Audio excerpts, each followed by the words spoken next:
Kani kedai ke Batisi TV, bat pidang pet ya ke kubur baman kasni, belawan rasa pi da ke rupa, ringkat bat ke orange Nissan, lom sokpo near Fire Brigade Shillong. New Nissan Kicks. Bookings open now. Ha ka jingya nanti ban pentebet bat penjana shushu ya ka Septem bat ruai, jong ki kena bat kisamla ki bana ka snong Mawngap, bat na ki snong bamarjan bat kani ka snong. Ka kan hon jong ka True Work Entertainment, si benta na ka jing Rakhe, ya ka jing dap news Snem kan thi ka jingya nanti jong ka. Ha ka lai po terek unai weng mentau Snem arja kat khandai kinong penya jong ka TWE Music School kila Rakhe kat pangro ya kani jing dap nyo Snem jong kani ka school ya kani jing Rakhe ya kani kalen kho Snem ka bahnyo la pelong da karan sa nya tem pon ya ka balatep kom ka Scaling Height Spark 2019 ya ka bala pelong hamadan jong ka school ka thaleng hamar bisu ha ka balai shemanta ki khanna ba ki samla ki ba pule ha TWE Music School ringkat ki wede ki kan hon tem bapau nakani kari lum khasi bajantia kan top ya ka kan hon Snow White.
stage, please, buddy.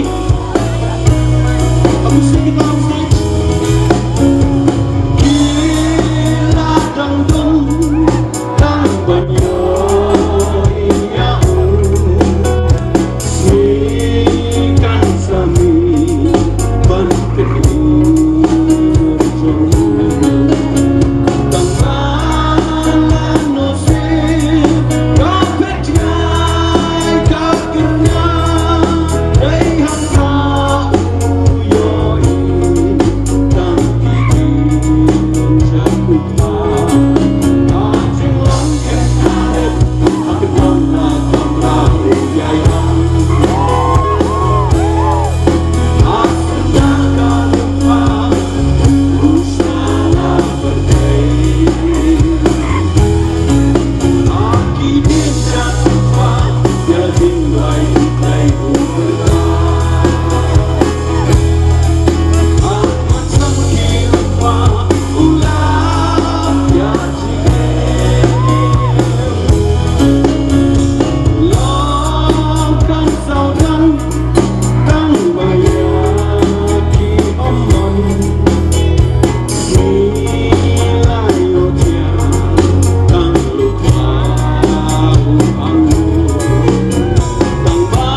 Rock